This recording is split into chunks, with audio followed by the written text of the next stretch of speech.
আসসালামু আলাইকুম, সবাই কেমন আছেন? তো নতুন একটা রেসিপি নিয়ে আসছি আপনাদের সাথে শেয়ার করার জন্য। তো এখানে বরবটির একটা রেসিপি এনেছি। তো এখানে এই যে বরবটি ভালোভাবে পরিষ্কার করে এই যে কেটে ধুয়ে নিয়েছি। আর এখানে কড়াইতে তেল দিয়েছি, তারপরে তেল গরম করে পেঁয়াজ কুচি দিয়েছি। তো পেঁয়াজটাকে ভেজে নিচ্ছি।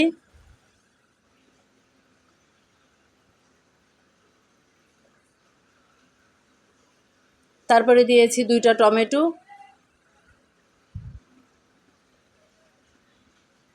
তো এখানে 2টা টমেটো কেটে দিয়েছি। তো আজকের এই রেসিপিটা রুটি, পরোটা বা ভাতের সাথেও খেতে পারবেন। তো এখানে এই যে পেঁয়াজটাকে একটু ভেজে তারপরে দিয়েছি লবণ, তারপরে দিয়েছি মরিচের গুঁড়া, তারপরে দিয়েছি হলুদের গুঁড়া,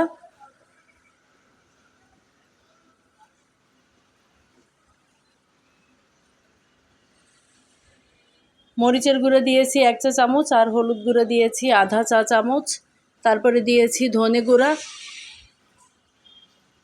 তো মশলাটাকে ভেজে নিচ্ছি তেলের মধ্যে।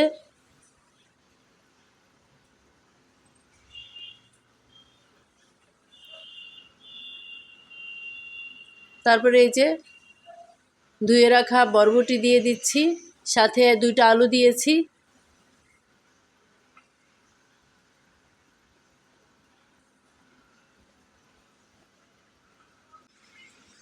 তো এই যে সবজিটা মশলার সাথে মিশিয়ে নিচ্ছি।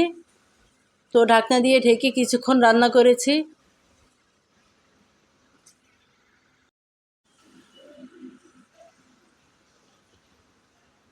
তো এই যে দেখেন, এখানে বরবটিটা সিদ্ধ হওয়ার জন্য পরিমাণ মতো পানি দিয়েছি। তো এই যে পরিমাণ মতো পানি দিচ্ছি। তো ঢাকনা দিয়ে ঢেকে আবারও কিছুক্ষণ রান্না করেছি।